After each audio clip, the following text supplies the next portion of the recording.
Quem pode vir a se beneficiar com tudo isso é a China, porque a Rússia, perdendo seus parceiros, é a China quem a Rússia vai procurar. Mas qual que é o impacto para a gente que vive aqui no Reino Unido hoje tem esse conflito, estando dentro da Europa, né? E ele falou que qualquer outro país que se envolver nesse conflito vai sofrer consequências nunca antes vistas.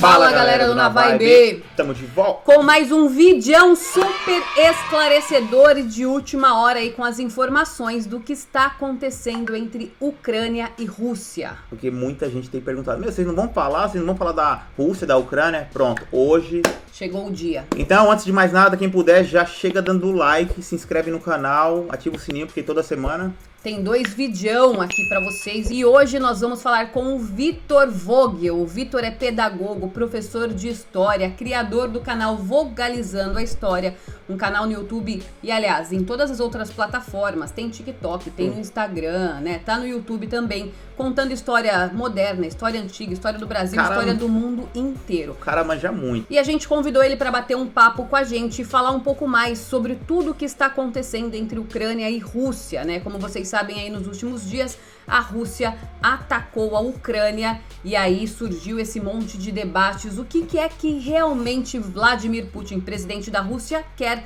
da Ucrânia? E além disso, para nós que vivemos aqui na Inglaterra, né, no continente europeu, que estamos bem próximo desse conflito, qual que é o impacto que esse conflito e que essa guerra traz para as nossas vidas aqui na Inglaterra? E aí o Vitor vai trocar uma ideia com a gente hoje para explicar para você tudo o que está acontecendo e o que a gente pode esperar aí nos próximos dias. Então vamos lá conversar com o Vitor, que está aqui na tela, direto de Santa Catarina, né, Vitor? Fala, Vitor, boa noite. Direto de Santa Catarina, do sul do Brasil. Sul do Brasil. Vitor, obrigado por participar com a gente, né, e ajudar a gente a esclarecer, principalmente os brasileiros, né, que é a nossa comunidade que mora aqui na Inglaterra e gera muita dúvida nesse momento, né? Eu fico feliz pelo convite. Eu gostaria de tirar todas as dúvidas possíveis para deixar a situação o mais esclarecida que a gente conseguir. Vitor, então só para a gente situar, né, nós estamos hoje, né, no dia que nós estamos gravando esse vídeo, na sexta-feira, é o segundo dia de ataque, o ataque na Ucrânia, né, por parte da Rússia. Só para a galera entender qual que é o principal motivo, né, da Rússia atacar a Ucrânia. A Rússia, ela se sente ameaçada. Em 1949 foi criada uma organização militar, que é a OTAN, Organização do Tratado do Atlântico Norte, NATO em inglês. E a OTAN, ela tinha como principal objetivo conter os avanços soviéticos na época da cortina de ferro e da Guerra Fria. Se a gente for lembrar bem o mapa da época, parte da Europa, a parte ocidental, ela era muito mais amistosa aos Estados Unidos, enquanto a parte oriental ela estava sob uma esfera soviética. Países como a Polônia, a Romênia, a Hungria, todas elas estavam mais ligadas a práticas socialistas e vinculadas à União Soviética. Então, para evitar esse expansionismo maior, a OTAN foi criada. Ela tinha o objetivo de simbolizar que um ataque a qualquer uma das nações que fossem participantes do grupo seria um ataque a todas elas. Então, elas teriam uma força em grupo muito maior caso um ataque desse acontecesse. Só que em 1991, quando a União Soviética deixa de existir e a Ucrânia se torna independente, a OTAN continua suas atividades. Então, aquele objetivo principal de ser um combate à expansão soviética, na visão russa, deixa de ter um sentido. Porque esse sentido era evitar o meu crescimento, mas eu não mais existo, por que vocês continuam existindo? E a OTAN continuou acontecendo e continua atuando. Ela sempre se definiu como um órgão de defesa, nunca um órgão de ataque, que não vai atacar uma nação de maneira gratuita. Ela vai defender as nações que tem a sua soberania ameaçada. Só que, claro, uma nação que faz parte do grupo. A OTAN teve participações importantes, por exemplo, na Guerra da Bósnia, em 1994. Ela foi muito atuante e ela mediou o fim desse conflito.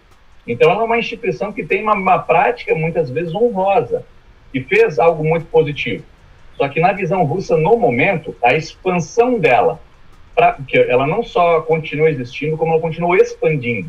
Então, países que fizeram parte da União Soviética, como Letônia, Estônia e Lituânia, atualmente fazem parte da OTAN. Existem países que estão neutros. Finlândia não faz parte, Suécia não faz parte, mas a influência da OTAN chegou até a Europa Oriental, que um dia fez parte da União Soviética. E a Rússia se sente ameaçada por isso. Quando começa, na Ucrânia, um governo que busca estreitar esses laços, e talvez uma parceria com a OTAN, a Rússia entende como uma gota d'água. De que não. No nosso país vizinho, o que fez parte da nossa história, inclusive, nós não queremos que essa aliança chegue, porque essa aliança é para me combater. É isso que a Rússia entende.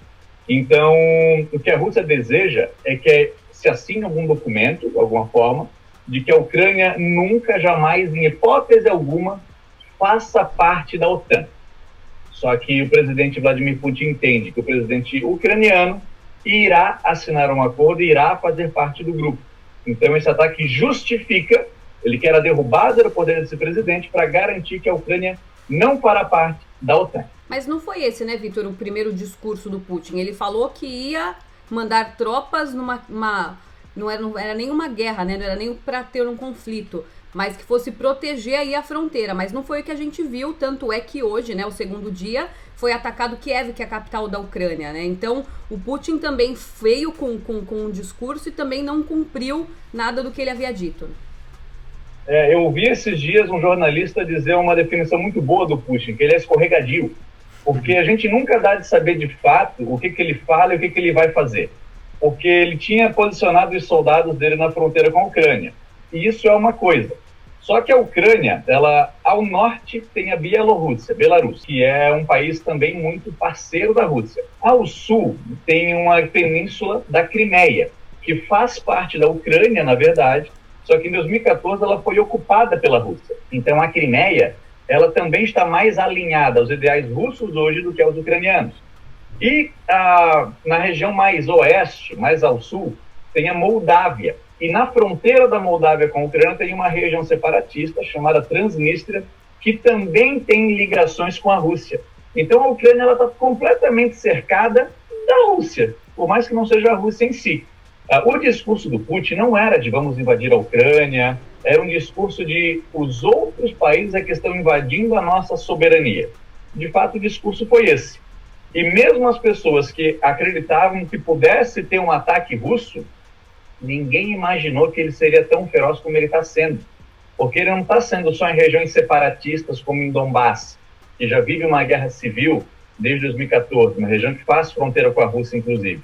O ataque tem vindo pelo norte, a região de Chernobyl já foi controlada, inclusive. O ataque tem vindo pelo sul também, tem vindo pelo oeste. Então é um ataque já muito bem planejado. O Putin já tinha o planejamento desse ataque feito há bastante tempo para conseguir fazer isso com tamanha, eu não quero dizer perfeição, mas com eficiência, uma eficiência muito grande. Então, de fato, tem um choque entre aquilo que o Putin diz e entre aquilo que o Putin fez.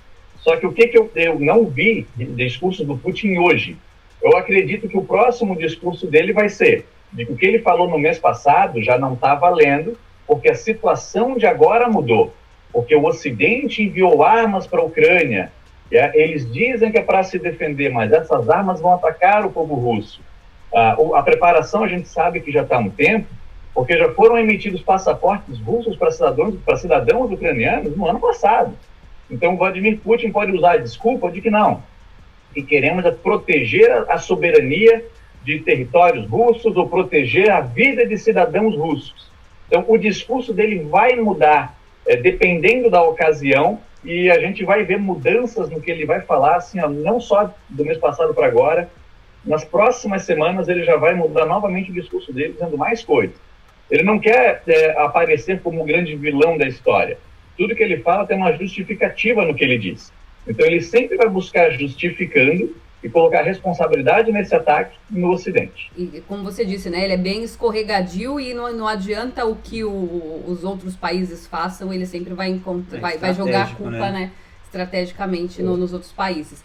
E aí, achei bem legal você falar dessa questão do ataque, né, a Chernobyl. O Putin tem algum outro interesse nessa região? Tem algum outro interesse em Chernobyl do que só esse comando territorial? É muito difícil a gente dizer de fato qual é o interesse do Putin, justamente por conta das mudanças no discurso dele. Mas Chernobyl, ela teve o acidente em 86, mas ela parou de funcionar, se eu não me engano, em 2001, no final do século XX. Ela continuou existindo. E é uma usina que ela está lá pronta, né? Foi construído um sarcófago novo em 2018. Então, sabe-se lá se o interesse real do cara em dominar essa região China começar uma nova produção nuclear de energia.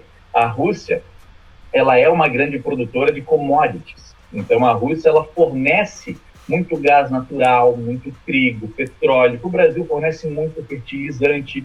Então, se sabe que sanções irão acontecer contra a Rússia. Agora o discurso da Alemanha de fechar o gasoduto Nord Stream, que foi construído recentemente, 40% do gás natural que chega na Europa vem da Rússia. Então, talvez a Rússia veja em Chernobyl uma oportunidade de conseguir abastecer sua energia, de conseguir fortificar sua economia, mas de um tiro no pé que talvez tenha sido dado não ser tão grande. De alguma maneira, conseguir tirar proveito de Chernobyl.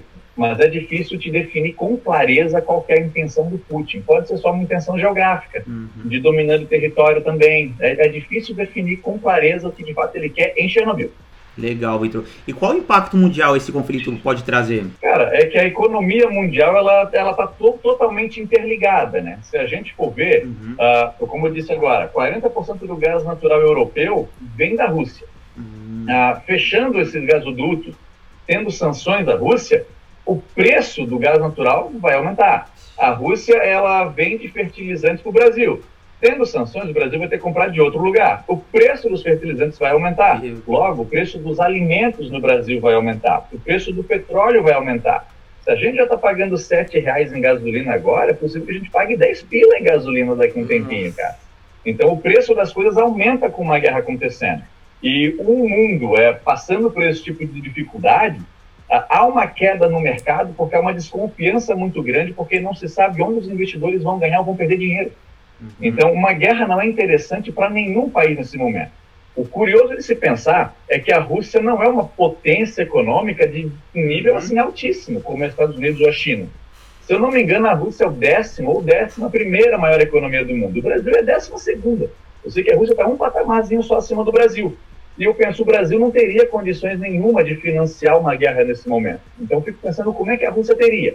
Claro, a Rússia e a China também têm alinhado sua política, a Rússia e a China têm alinhado a sua economia, e os dois já têm formalizado sua relação, se viu uma aproximação entre Rússia e China no momento, e a China é uma potência econômica assim, em ascensão gigantesca. Quem pode vir a se beneficiar com tudo isso é a China, porque a Rússia perdendo seus parceiros, é a China quem a Rússia vai procurar. E a China assinou recentemente muitos tratados com países do Sudeste Asiático, que ali já garante também o seu mercado. Então, esses países eles vão conseguir manter a sua economia funcionando, enquanto o Ocidente, que está aplicando as sanções, vão sentir dificuldade. Não que a vida será fácil para a Rússia. Já se levantou a possibilidade de bloqueá-los da plataforma SWIFT, que é uma plataforma de pagamentos internacionais, de modo que o dinheiro russo não saia de lá e dinheiro do resto do mundo não entre lá. É uma das possibilidades, mas entre as possibilidades que se tem e o que se de fato vai fazer é uma outra coisa. A Alemanha ela pode fechar a Nord Stream 2, o gasoduto, mas fechando isso, quanto tempo vai conseguir sobreviver o país sem o gás natural? Não, além disso, a Alemanha já disse hoje também que a Alemanha disse hoje também que não está muito a favor aí de tirar, né, a Rússia desse sistema bancário. Eu queria depois falar com você, voltar a falar da China, por causa de uma declaração, né, do presidente chinês, mas só para a gente falar dessas questões ainda do impacto, né, mundial, queria falar agora para a gente, né, nós que vivemos aqui no continente europeu, né, onde está acontecendo todo esse conflito, em especial aqui para o Reino Unido, e até porque o Boris, né, foi um dos primeiros líderes mundiais aí a fazer sanções, por enquanto somente econômicas, né? Então tem várias aí, depois eu deixo aqui na descrição do vídeo também quais foram essas sanções que o primeiro-ministro Boris Johnson anunciou ontem, mas qual que é o impacto para a gente que vive aqui no Reino Unido hoje tem esse conflito, estando dentro da Europa, né? Então, principalmente vai ser econômico, tá? Muita gente tem o medo de que o nosso país se envolverá na guerra. Isso é uma coisa que os líderes mundiais estão dizendo que não vai acontecer. Eles vão tentar ao máximo, primeiramente, lidar com isso de maneira econômica, cortar a economia russa. Teve até uma professora nossa que trabalha comigo que o medo dela é porque o marido é militar, com medo de que o marido esteja enviado para lá. No Brasil, é uma eleição, dificilmente alguém vai mandar o exército brasileiro para lutar uma guerra na Ucrânia. Contudo, Vladimir Putin é imprevisível. E ele falou que qualquer outro país que se envolver nesse conflito vai sofrer consequências nunca antes vistas. Isso não é um recado sutil. A gente sabe o que ele está falando de ataque nuclear. A Rússia é a maior potência nuclear do mundo. Né? Estados Unidos está logo em seguida, mas o arsenal nuclear russo é muito grande, é gigantesco. E como Vladimir Putin é um cara que a gente não consegue prever, vai que esse cara de fato faz um ataque em uma nação que é membro da OTAN. Os especialistas estão dizendo que isso é difícil de acontecer, de que cidadãos do Reino Unido, França, Alemanha, não precisam se alarmar nesse momento. Contudo, essa é aquela situação que a gente tem que confiar desconfiando, porque Vladimir Putin é um cara imprevisível. A gente não sabe qual vai ser o próximo passo dele. Eu já vi uma notícia, agora há pouquinho, de que Kiev, em poucos dias, pode cair e o presidente Zelensky, ucraniano, pode vir a ser derrubado e colocado um novo líder na Ucrânia. Talvez manter a mesma política, talvez incluir o território ucraniano no território russo, mas para quem vive na Europa, a dificuldade que a gente vai ver é o quê? Talvez uma migração em massa de cidadãos ucranianos tentando fugir do país. A gente vai ver o aumento dos preços, a gente vai ver a falta de recursos chegando, porque a Rússia traz muito deles.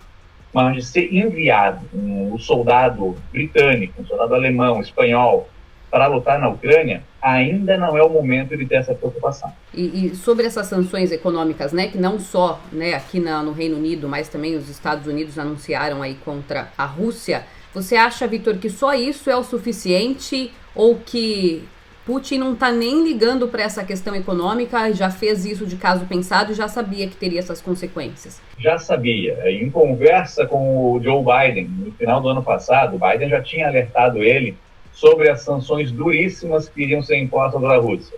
Então ele está ciente disso. Eu acho que ele está consciente de que a Rússia vai passar por um momento de dificuldade, só que o que ele busca é, de fato, desestabilizar a ordem mundial. Porque isso tira a credibilidade do Joe Biden, isso apavora os cidadãos europeus, isso fortalece a economia chinesa, então o mundo fica instável nesse momento. O objetivo vai ser causar uma instabilidade tão grande que o resto do mundo vai ter que ceder às vontades dele. Dominar a Ucrânia não é uma tarefa tão fácil. Por mais que o exército seja muito superior, e uma tecnologia muito maior que o exército ucraniano, a Ucrânia é o segundo maior país da Europa. Só perde para a própria Rússia. Então, dominar um país tão grande não é tão fácil assim. E a gente sabe que as potências ocidentais vão armar a Ucrânia.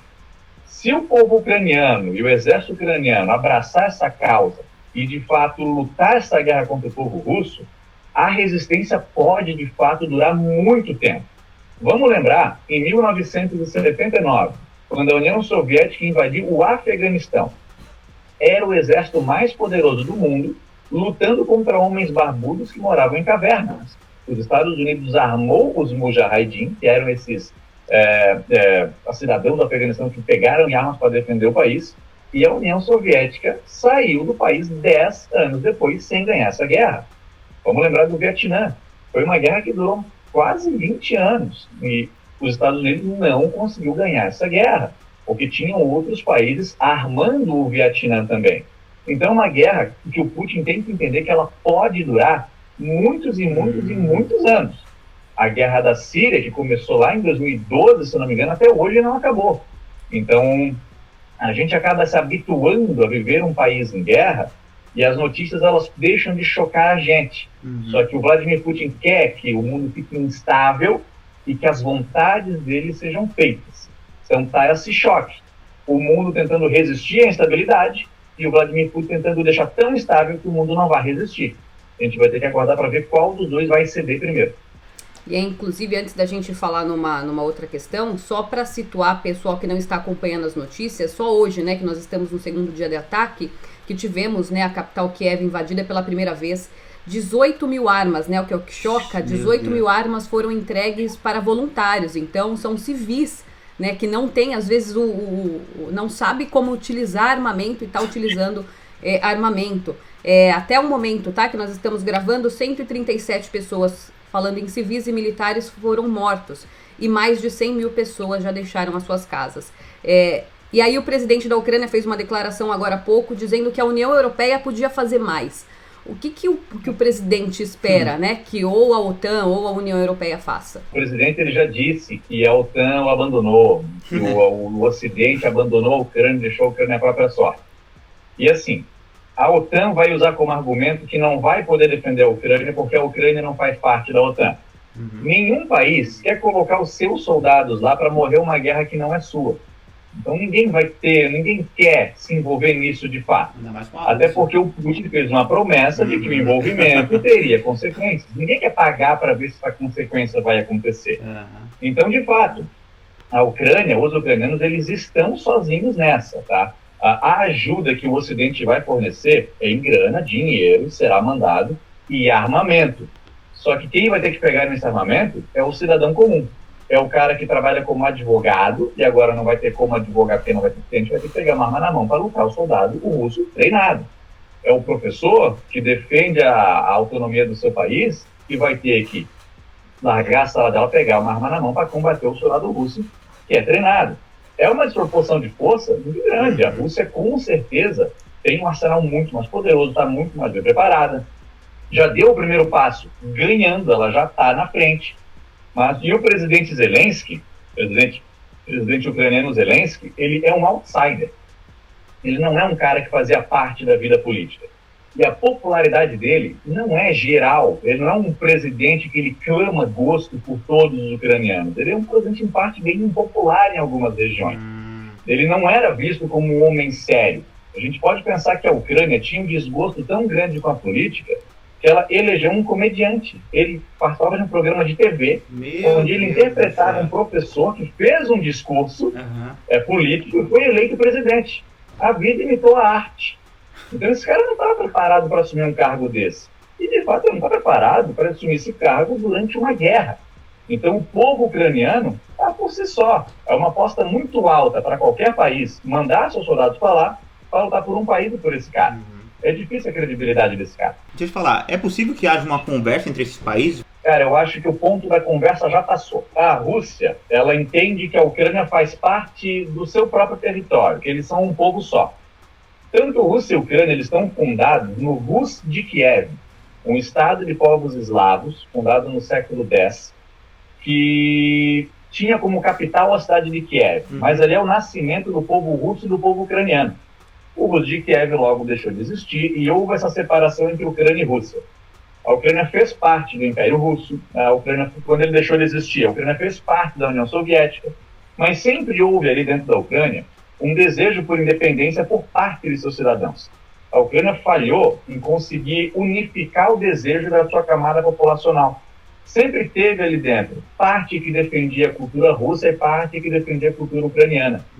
Então, mesmo durante aquele período entre o fim do Império Russo e o início da União Soviética, a Ucrânia lutou por uma independência e não conseguiu. Essa independência só veio em 1991. O país Ucrânia é um mês mais velho que eu. Então, assim, é um país muito jovem para uma democracia.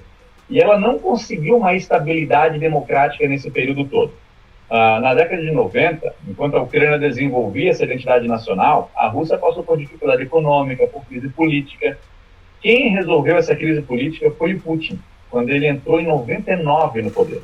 Então, o Putin, por mais que seja considerado um ditador, ele é um cara que, se concorresse a uma eleição, ele ganhava. O povo russo, em grande maioria, acha esse cara um baita, sabe? Então, já passou do ponto que houve presidentes ucranianos que eram apoiadores russos. Houve depois, esse presidente perdeu as eleições para presidentes que eram apoiadores da cultura ucraniana. E, em determinado momento, em 2014, quando tinha um presidente pró-Rússia, esse cara foi deposto por uma revolução que aconteceu na Ucrânia. É um documentário interessante que é o Winter on Fire, Ukraine Fight for Freedom, que são protestos gigantescos, teve gente que morreu, mas derrubaram o presidente. Na Ucrânia é visto como uma revolução, que conseguimos aqui a nossa identidade nacional. Na Rússia é visto como um golpe de Estado. Então não são países que têm assim, relações muito boas, na verdade. Houve logo depois da anexação da Crimeia, que era território ucraniano, e a Rússia pegou. A Rússia financia grupos que estão lutando uma guerra civil no território ucraniano. Então não são países que têm relações amigáveis. Uma conversa não vai ser. O próprio Putin já disse que não quer conversar, não quer negociar nada. O que ele quer é tirar esse presidente. O objetivo é esse. Então, se era para ter uma conversa, isso era coisa para ter sido resolvido lá atrás. Hoje, não tem como.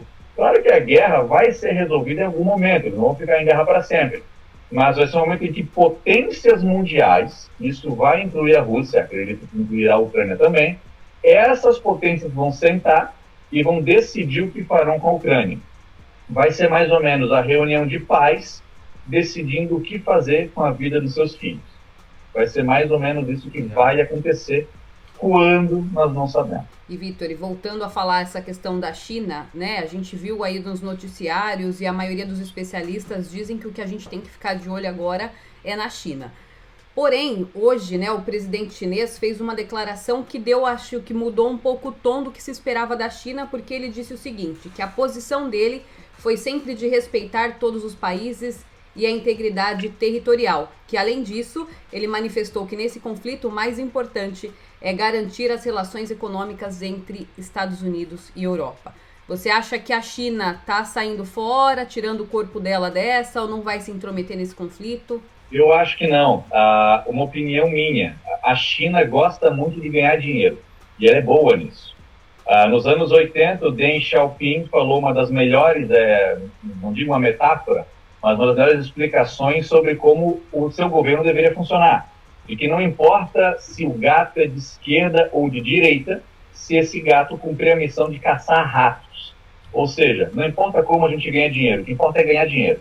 Se essa guerra em algum momento passar a beneficiar a China, acredito eu que ela vai começar a alimentar que essa guerra tem que acontecer.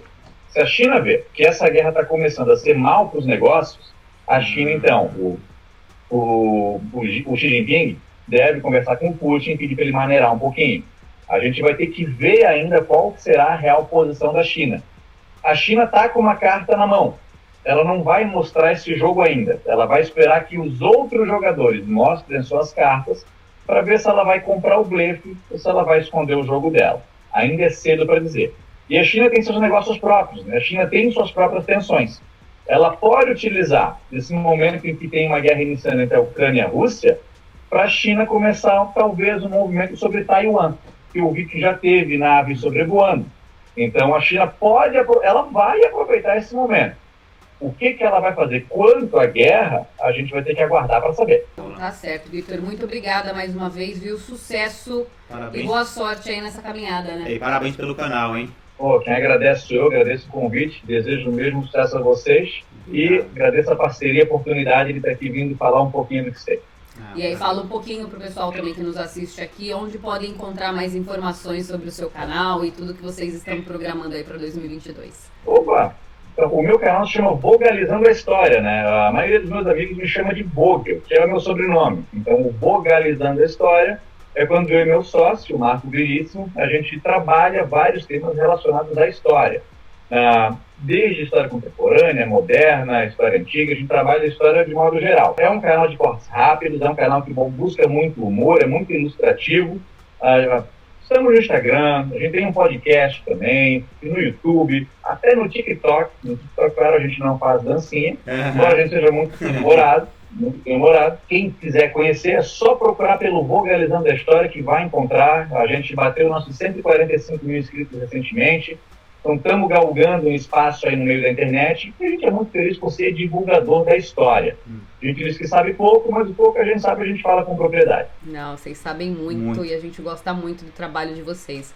Obrigadão mais uma vez, Vitor. Obrigado, hein? Agradeço. Muito obrigado. Que a próxima não seja para falar de crise. A próxima seja um momento mais feliz. Amém, se Deus quiser. Deus quiser. Obrigadão, Vitor. Até logo. Até tchau, mais. tchau. Valeu.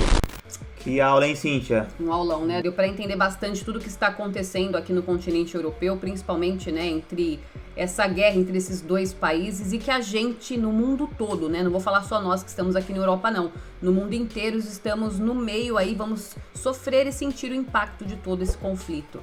Então, o que nos resta fazer é aguardar aí os próximos passos do Putin e o que a gente mais reza é para que tudo termine logo. E, né, é uma pena ver tantos ucranianos e tanta gente morrendo assim num conflito como esse, né? Triste, né? E o negócio é orar, vamos orar muito para que isso acabe logo. E para você que pensa em vir para Londres, seja para passear, para morar ou a trabalho, e tem muita dúvida ainda sobre Londres, faça uma consultoria com a gente. Entre em contato através do nosso e-mail, contato@navibe.uk, que a gente fala com você. É isso aí, então a gente volta a se encontrar No próximo Na Vibe. Valeu! Valeu!